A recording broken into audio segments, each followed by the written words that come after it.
चलिए जनाब, आपकी खिदमत में फिर से हाजिर है। जो हमारा 1000 क्वेश्चन का जो सीरीज चल रहा है, आज उसका तीसरा लेक्चर लेकर के आपके सामने हम आए हैं। इसमें कुछ अच्छे क्वेश्चन को ऐड करे गए हैं। चलिए आपको क्वेश्चन से रूबरू करवाते हैं। क्वेश्चन से रूबरू होने से पहले आप चैनल को सब्सक्राइब करिए, अपने दोस्तों तक शेयर करिए। पहला क्वेश्चन हमारा, मानव शरीर का रक्त बैंक किसे कहा जाता है? The blood bank of the human body is.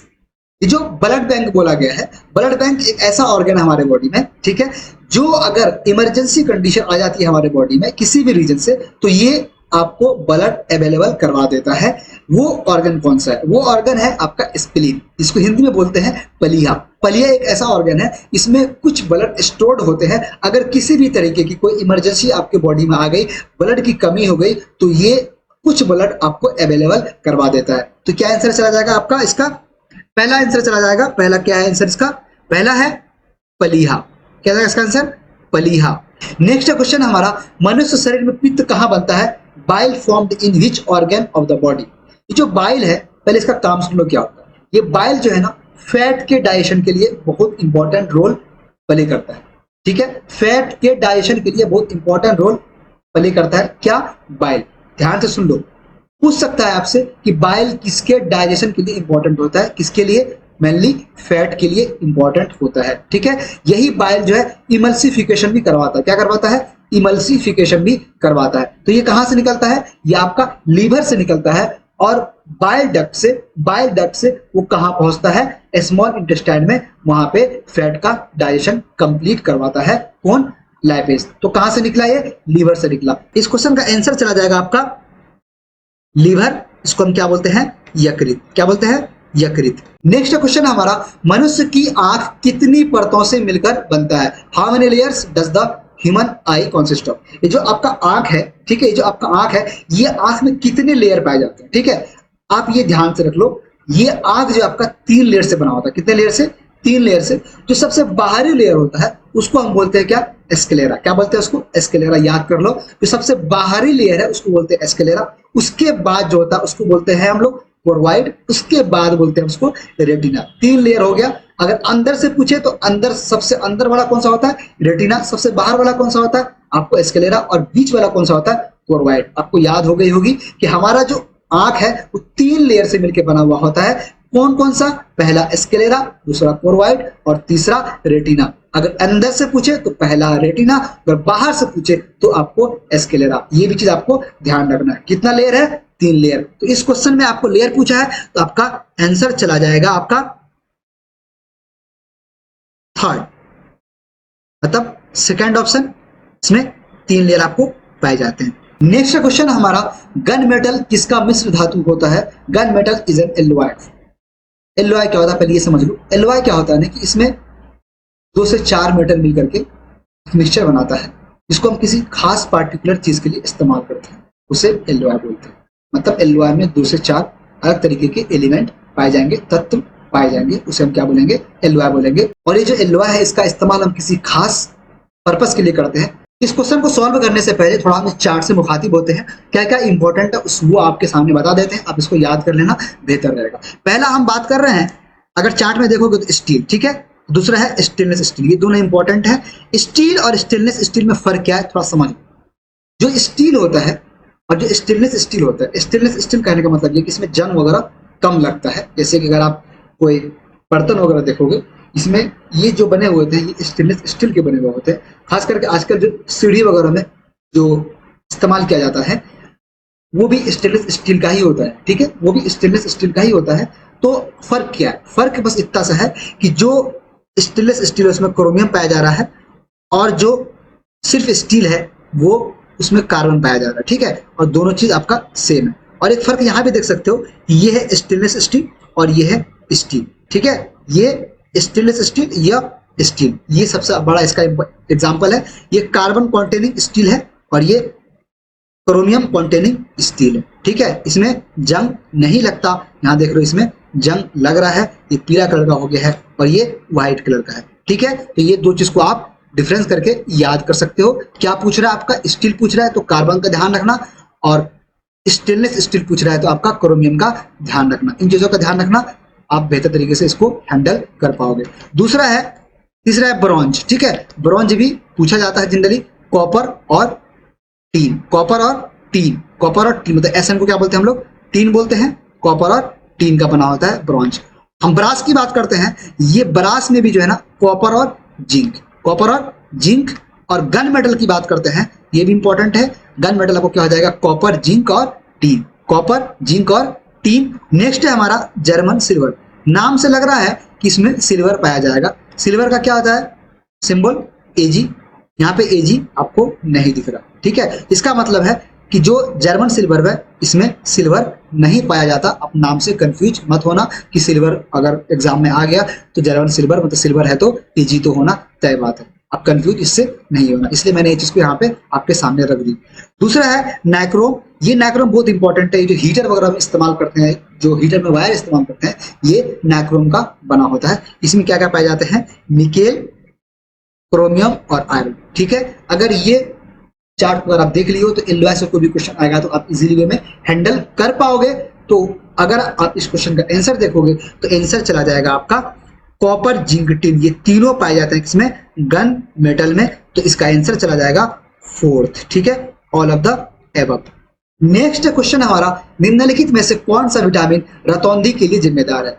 रतौंधी मतलब नाइट ब्लाइंडनेस, ऐसा बीमारी जिसमें क्या होता है कि दिखना थोड़ा कम हो जाता है, इंसान को सही से दिखता नहीं है, तो बोलते हैं इसको रतौंधी का बीमारी हो गया। तो किस विटामिन की कमी से होता है, आप ये जान लो, ये होता है विटामिन ए की कमी से। लेकिन मैंने यहाँ पे एक चार्ट बना रखा है, तो विटामिन से जो भी रिलेटेड है वो आपको मैं यहाँ पे लिख दे रहा हूँ।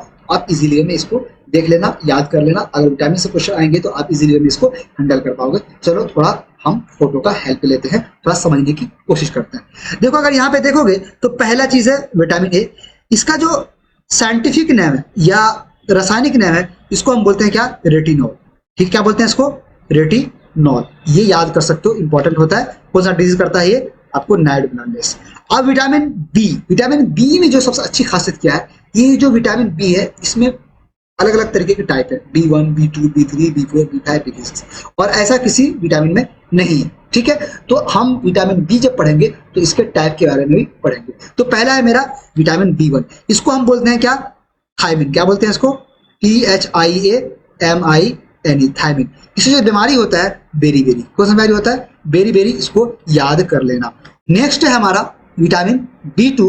विटामिन B2 को हम बोलते हैं, इसका रासायनिक नाम है राइबोफ्लेविन, क्या, राइबोफ्लेविन। ये भी याद करना जरूरी है, इंपॉर्टेंट है। विटामिन ए को रेटिनॉल, विटामिन B1 को थायमिन, विटामिन B2 को राइबोफ्लेविन। इससे जो बीमारी होता है उसका नाम है अरिबोफ्लेवियोसिस, ठीक है, याद रहेगा आपको, इसको याद कर लेना। विटामिन B3 की बात करते हैं, इसको हम, इसका साइंटिफिक नाम है पायरिडॉक्सिन, क्या, पायरिडॉक्सिन, क्या, पायरिडॉक्सिन। इससे जो बीमारी होता है पेलाग्रा, पेलाग्रा। विटामिन B3 से क्या होता है, पेलाग्रा। विटामिन B2 से क्या होता है, अरेबिफ्लेविनोसिस। और विटामिन बी से और विटामिन B1 से क्या होता है, बेरी बेरी। विटामिन B1 से ज्यादा पूछा जाता है, विटामिन B1 क्या होता है, विटामिन B1 से बेरी बेरी, क्या होता है, विटामिन B1 से बेरी बेरी। ये चीज आप याद कर लेना। और विटामिन B12 की बात करते हैं हम लोग। विटामिन B12 को बोलते हैं क्या हम लोग, साइनोकोबाल्मिन, क्या बोलते हैं इसको, साइनोकोबाल्मिन, साइनोकोबाल्मिन, ठीक है। इससे क्या बीमारी होता है, megaloblastic anaemia, megaloblastic anaemia. Simple anaemia भी पूछे तो आप ये इसका आंसर मार सकते हो, ऑप्शन के हिसाब से आप डिसाइड करना। इसका रासायनिक नाम क्या हुआ, साइनोकोबाल्मिन। और जो साइनोकोबाल्मिन में से एक इंपॉर्टेंट एलिमेंट पाया जाता है, इसका नाम है कोबाल्ट। ये भी याद रखना, पूछता है कि साइनोकोबाल्मिन में कौन सा एलिमेंट पाया जाता है, तो क्या रखोगे, कोबाल्ट, क्या, कोबाल्ट, क्या, कोबाल्ट, क्या, कोबाल्ट। पूछेगा कि साइनोकोबाल्मिन में कौन सा एलिमेंट पाया जाता है, तो कोबाल्ट। ये किसका रासायनिक नाम है, विटामिन B12 का। और कौन सा डिजीज होता है आपका, मेगालोब्लास्टिक एनीमिया, ठीक है। नेक्स्ट पे चलते हैं हम लोग, विटामिन सी। इसका रासायनिक नाम आपका एस्कॉर्बिक एसिड, क्या, एस्कॉर्बिक एसिड, क्या, एस्कॉर्बिक एसिड। क्या नाम है इसका, एस्कॉर्बिक एसिड, एस्कॉर्बिक एसिड इसका रासायनिक नाम है किसका, विटामिन सी का। इससे डिजीज होता है एस्कर्बी, एस्कर्बी डिजीज, या फिर स्वेलिंग ऑफ गम्स। ये जो आपका गम्स वगैरह है, कभी कभी फूल जाता है, कभी दर्द करता है, वो विटामिन सी की कमी से होता है। और विटामिन सी का सबसे अच्छा स्रोत क्या है आपका, जानते हो, आंवला। खट्टे फल जो भी है, जो भी खट्टे फल है उसमें प्रचुर मात्रा में आपको विटामिन सी पाया जाएगा। तो इसलिए अगर आपको विटामिन सी की कमी है आपकी बॉडी में कभी, तो आप खट्टे चीज खाया करें, आपको मजा आ जाएगा, विटामिन सी बढ़ जाएगा। तो इस तरीके की दिक्कत नहीं होगी। किस तरीके की दिक्कत? आपका गम्स वगैरह नहीं फूलेगा और आपको एस्कर्वी डिजीज नहीं होगी। नेक्स्ट है आपका विटामिन डी। इसको हम बोलते हैं कैल्सीफेरॉल। क्या बोलते हैं इसको? कैल्सीफेरॉल। कैल्सीफेरॉल क्या बोलते हैं इसको? कैल्सीफेरॉल। इससे दो बीमारी होती है। एक होती है बच्चे में, जिसको बोलते हैं रिकेट्स। इसमें क्या होता है कि पैरों का जो हड्डी वगैरह होता है, ये खास करके बोन का बीमारी होता है। ठीक है, बोन मतलब हड्डी का बीमारी होता है ये रिकेट्स। इसमें क्या होता है ना कि हड्डी पतला हो जाता है, कमजोर हो जाता है। ठीक है, किसकी कमी से? विटामिन डी की कमी से। और जो एडल्ट में है उसमें होता है ऑस्टियोमलेशिया। क्या होता है? ऑस्टियोमलेशिया। दो तरीके से आप इसको याद करना। अगर बच्चे में पूछा है विटामिन डी की कमी से कौन सा बीमारी है, तो रिकेट्स। अगर बड़े में पूछा है, एडल्ट में पूछा है, तो विटामिन ए डी की कमी से क्या होगा?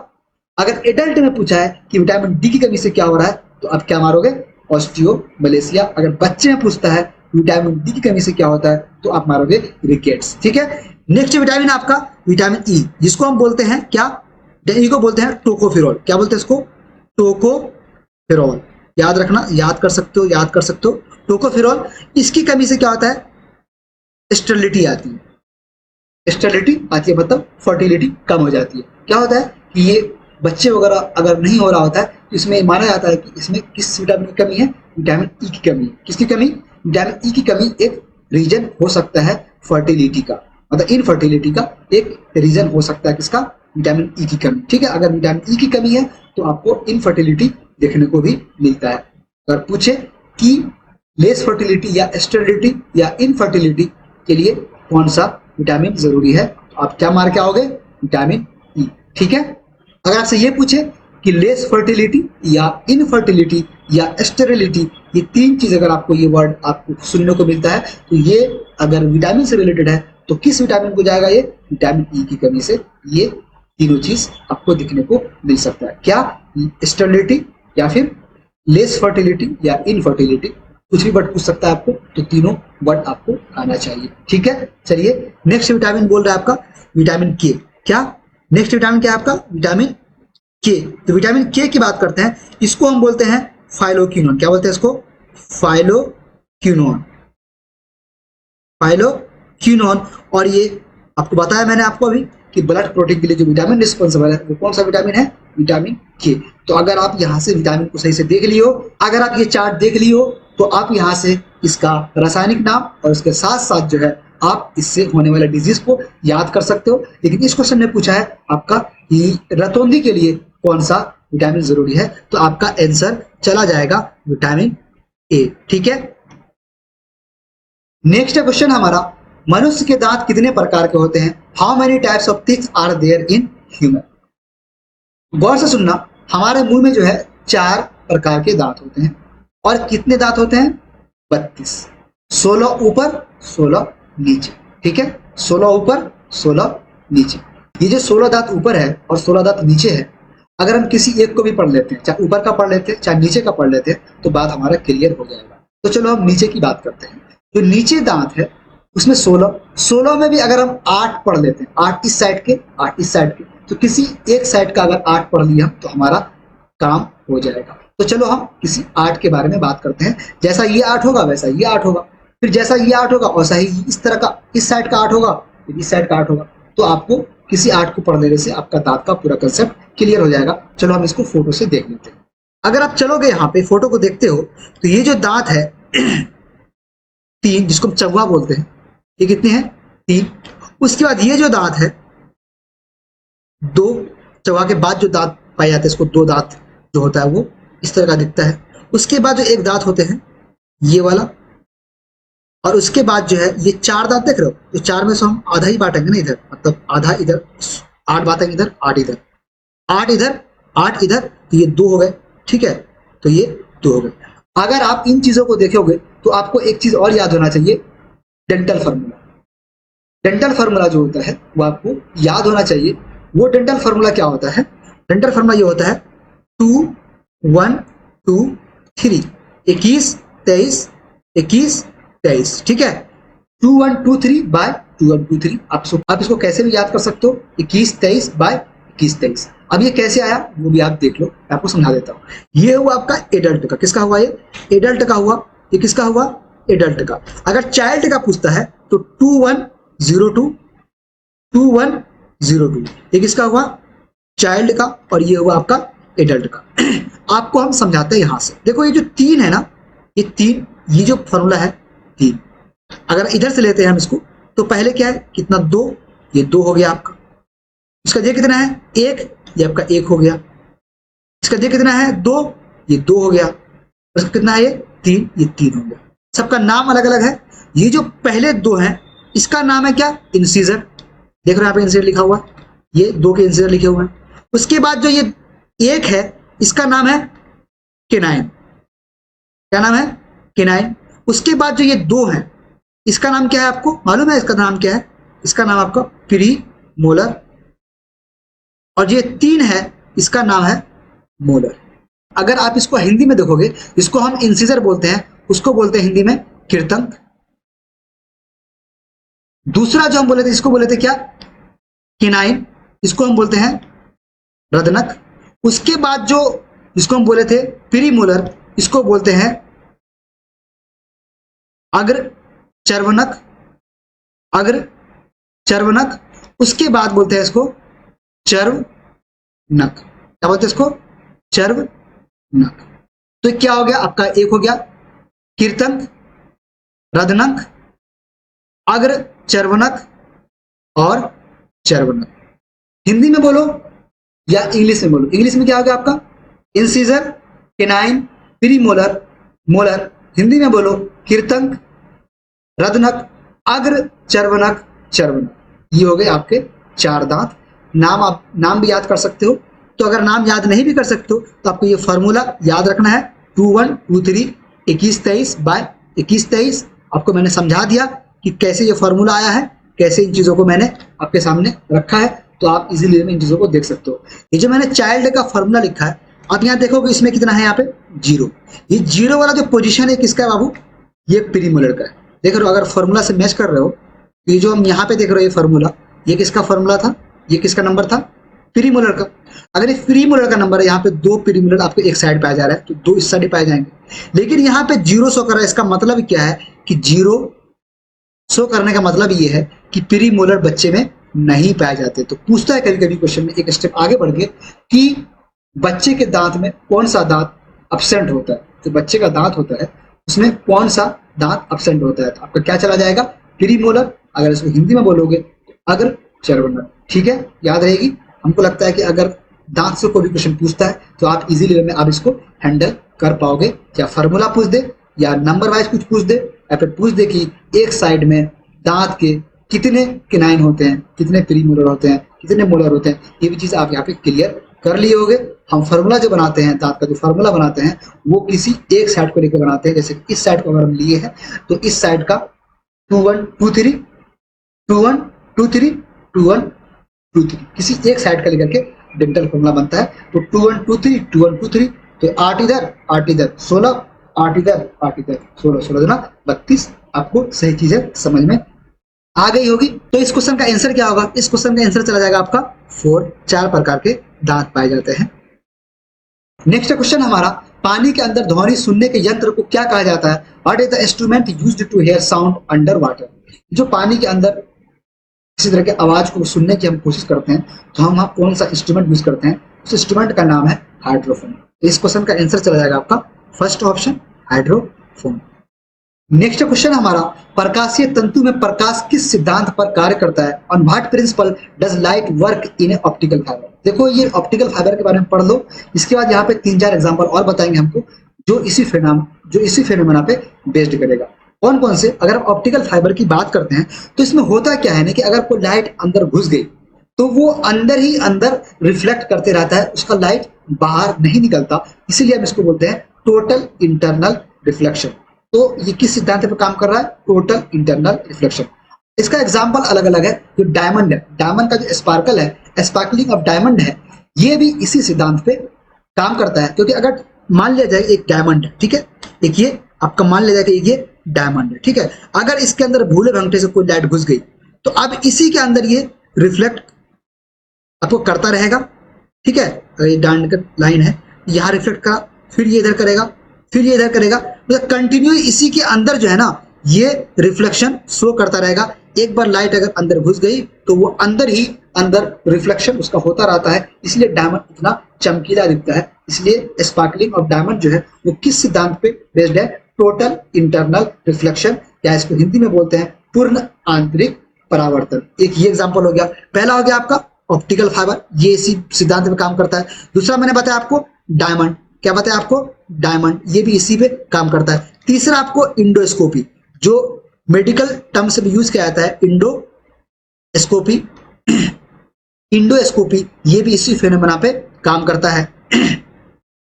चौथा है आपका मिराज। क्या?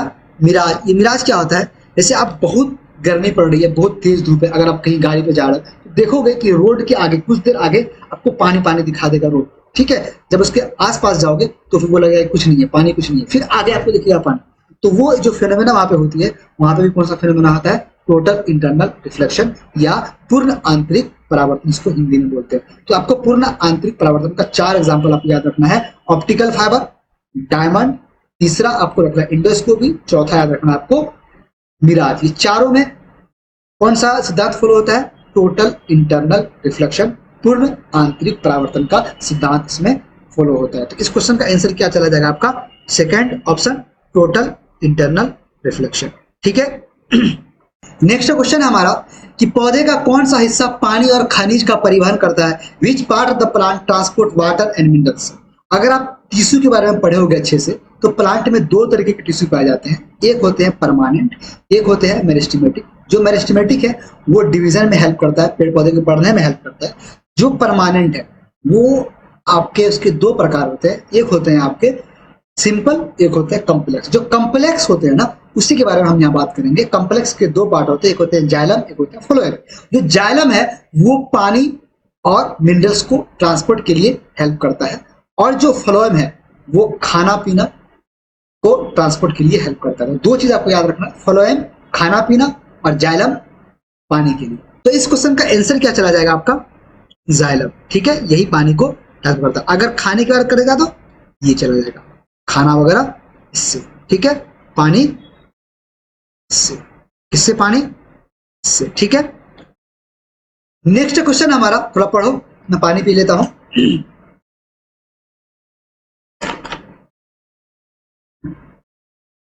क्वेश्चन बोल रहा है विशिष्ट कार्य करने वाली कोशिका के समूह को क्या कहा जाता है?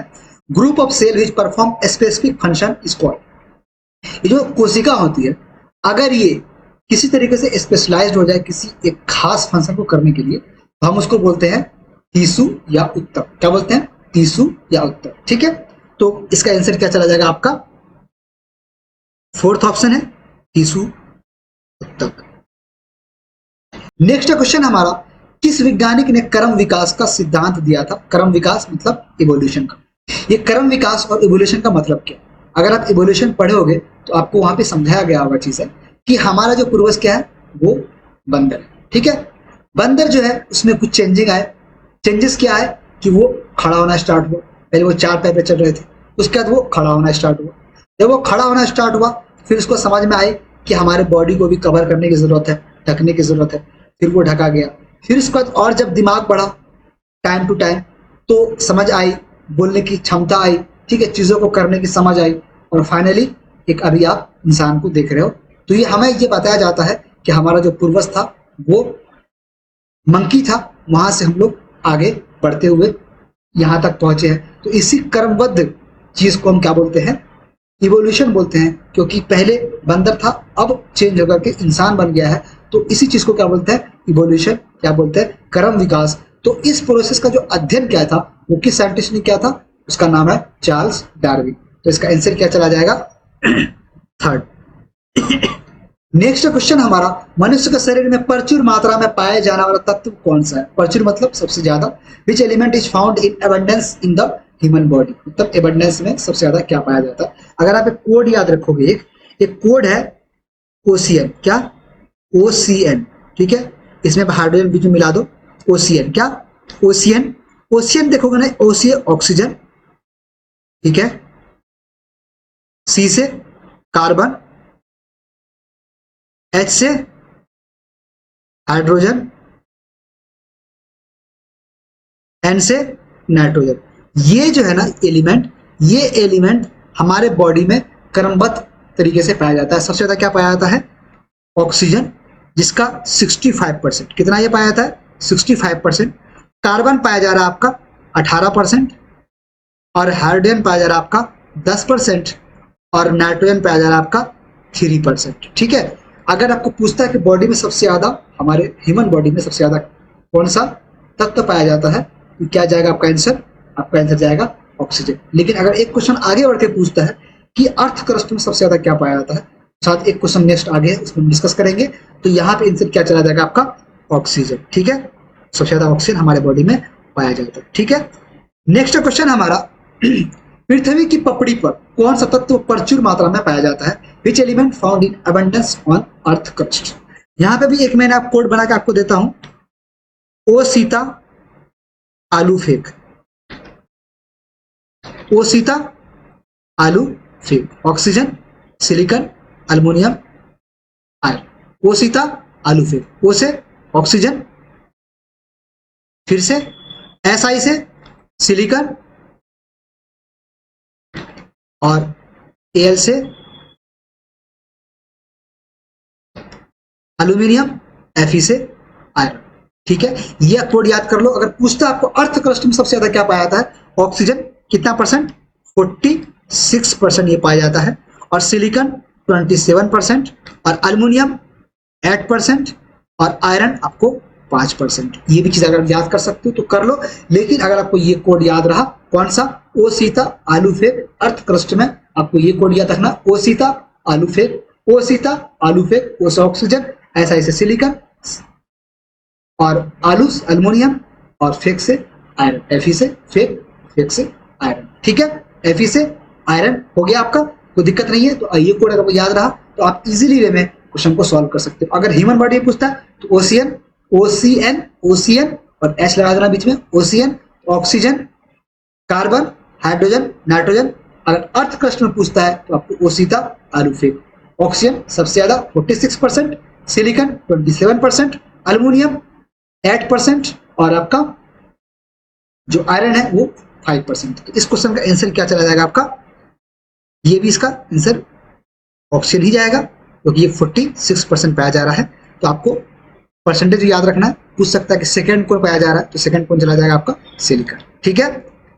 नेक्स्ट क्वेश्चन हमारा, हमारे शरीर की सबसे बड़ी कोशिका, सबसे बड़ी कोशिका अगर हमारे शरीर की पूछी जा रही है, देखो दो चीजें पूछी जाती है। एक होती है, थोड़ा वर्ड पे ध्यान देना, एक होता है लार्जेस्ट, एक होता है लॉन्गेस्ट। लार्जेस्ट सबसे बड़ी, लॉन्गेस्ट सबसे लंबी। अगर लंबी पूछा जा रहा है, लॉन्गेस्ट पूछा जा रहा है, तो आपका नर्व सेल होगा। कौन सा सेल? Nerve cell. अगर आपको पूछा जाता है सबसे बड़ी कोशिका, सबसे लार्जेस्ट पूछा जाता है, तो आपका क्या चला जाएगा? ओवम। ओवम जो बनता है, एक जो बनता है, ये सबसे बड़ी कोशिका होती है ह्यूमन बॉडी की। ठीक है, ह्यूमन में जो बनता है जनरली कहाँ बनता है? एक आपको फीमेल में बनता है। तो क्वेश्चन पूछा जा रहा है आपका कि हमारे शरीर की बड़ी कोशिका, ठीक है, बड़ी कोशिका पूछ रहा है ना, तो बड़ी कोशिका क्या चला जाएगा? आंसर आपका अंडाणु चला जाएगा। ठीक है। नेक्स्ट क्वेश्चन हमारा, मनुष्य शरीर की सबसे लंबी कोशिका, भाई मैं आपको बता रहा था कि सबसे लंबी कोशिका, तो ये चला जाएगा आपका नभ से तंत्रिका कोशिका। ठीक है। नेक्स्ट क्वेश्चन हमारा, मनुष्य के शरीर में पाचन मुख्यतः कहां पर होता है? ये जो हम खाना खाते हैं, पहले मुंह में लेते हैं, फिर ये पेट में जाता है, स्टोमक में जाता है, इसको अमाशय बोलते हैं। उसका कहा जाता है छोटी आंत में, उसका जाता है बड़ी आंत में। ऑर्डर समझो, पहले मुंह में गया, मुंह के बाद स्टोमक में, इसको हिंदी में बोलते हैं अमाशय। उसके बाद कहा जाता है स्मॉल इंटेस्टाइन, छोटी आंत, इसके बाद जाता है बड़ी आंत में। ठीक है। तो जो खाना का मुख्यतः पाचन होता है वो होता है स्मॉल इंटेस्टाइन में, छोटी आंत में। लेकिन खाना का डाइजेशन कहाँ स्टार्ट होता है? आपके मुंह से ही स्टार्ट हो जाता है। कार्बोहाइड्रेट का डाइजेशन मुंह से ही स्टार्ट हो जाता है। लेकिन अगर आपको स्पेसिफाई पूछे कि कहाँ खाना डाइजेशन स्टार्ट हो जाता है, तो आपको मारना है मुख। ठीक है, माउथ। अगर आपको ये पूछे कि प्रोटीन का डाइजेशन कहाँ पे होता है स्टार्ट, तो क्या बोलोगे आप? स्टोमक। ध्यान रखना, सारे क्वेश्चन आपके इंपॉर्टेंट है। अगर बोलेगा कि स्टार्ट कहाँ होता है डाइजेशन, तो माउथ में। अगर बोलेगा कि प्रोटीन का डाइजेशन कहाँ स्टार्ट होता है, कहाँ होता है? आपके स्टोमक में। अगर बोलता है कि मुख्यतः डाइजेशन कहाँ पे होता है, मुख्यतः डाइजेशन कहाँ पे होता है, आपको स्मॉल इंटेस्टाइन मारना है, क्योंकि यहाँ पे सारी चीज की डाइजेशन पूरी तरीके से कंप्लीट होती है, यहीं पे एब्जॉर्प्शन भी खाना का होता है। तो पूछा है क्वेश्चन आपका कि मेनली डाइजेशन कहाँ पे होता है, तो आपको क्या जाएगा आपका आंसर, स्मॉल इंटेस्टाइन, छोटी आंत। ठीक है, नेक्स्ट क्वेश्चन हमारा, सबसे पहले डीएनए को किसने अलग किया था, हु फर्स्ट आइसोलेटेड डीएनए। जो डीएनए के बारे में हम लोग पढ़ते हैं, ये डीएनए को किसने आइसोलेट किया था, एक साइंटिस्ट थे फ्रेडरिक मिक्सचर।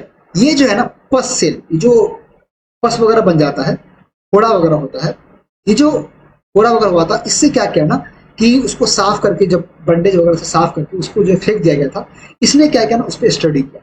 जब स्टडी किया तो उसमें एक चीज खास निकला, उसको उसने नाम दिया था न्यूक्लियस। क्या नाम दिया था उसने, न्यूक्लियस। ये जो मैंने आपको सामने लिखा हूँ, ये जो मैंने आपके सामने यहाँ पे लिखा हूँ, इसमें दो तीन चीजें इंपॉर्टेंट है। पहली चीज एसिडिक वाली बात, ये जो डीएनए है इसका नेचर कैसा होता है, एसिडिक होता है।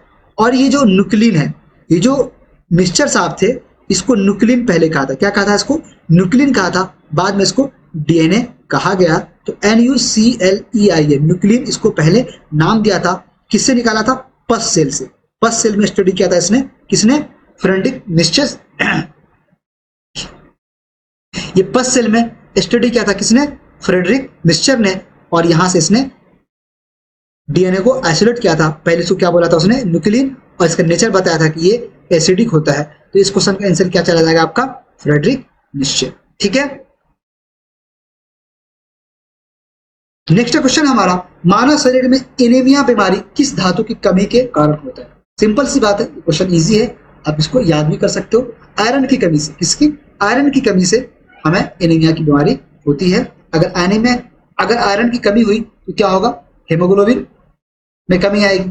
अगर हेमोग्लोबिन में कमी आएगी तो जाहिर सी बात है, हेमोग्लोबिन की कमी से भी कौन सा बीमारी होता है, एनीमिया होता है। तो अगर एलिमेंट पूछे तो आयरन, अगर पिगमेंट पूछे तो हेमोग्लोबिन। तो यहाँ पे एलिमेंट पूछ रहा है तो आपका आंसर चला जाएगा आयरन। ठीक है, नेक्स्ट क्वेश्चन हमारा, ट्रांसफार्मर किस सिद्धांत पर कार्य करता है। जो ट्रांसफार्मर लगा होता है, तो एक पढ़ते हैं हम लोग EMI, इलेक्ट्रोमैग्नेटिक इंडक्शन। ठीक है, इलेक्ट्रोमैग्नेटिक इंडक्शन, ये दो तरीके के होते हैं, एक होते हैं सेल्फ इंडक्शन, एक होते हैं म्यूचुअल इंडक्शन। ये जो म्यूचुअल इंडक्शन है, इसी पे बेस्ड होता है ये हमारा ट्रांसफार्मर। ठीक है, तो इसका आंसर चला जाएगा आपका म्यूचुअल इंडक्शन और इलेक्ट्रोमैग्नेटिक इंडक्शन। मतलब इलेक्ट्रोमैग्नेटिक इंडक्शन का ही टाइप है आपको म्यूचुअल इंडक्शन, इसका मतलब है बोथ ऑफ द एबव, मतलब उपरोक्त में से दोनों आपका आंसर चला जाएगा। चलिए इसी तरह क्वेश्चन बनाते रहिए, फिर मिलते हैं आपसे नेक्स्ट लेक्चर में कुछ अच्छे क्वेश्चन को लेकर के। चैनल को सब्सक्राइब करिए, अपने दोस्तों तक शेयर करिए। Thank you, bye bye.